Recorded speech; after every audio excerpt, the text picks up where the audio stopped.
Tuba. Kani ang magpatubo sa flour. Mantika sa baboy sa Bisaya. First, margarine. Then next, the sugar.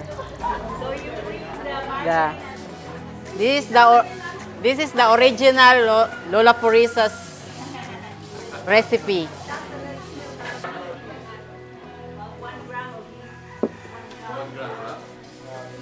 Sugar, milk, margarine.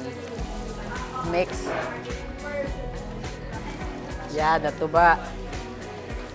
Mantika sa baboy.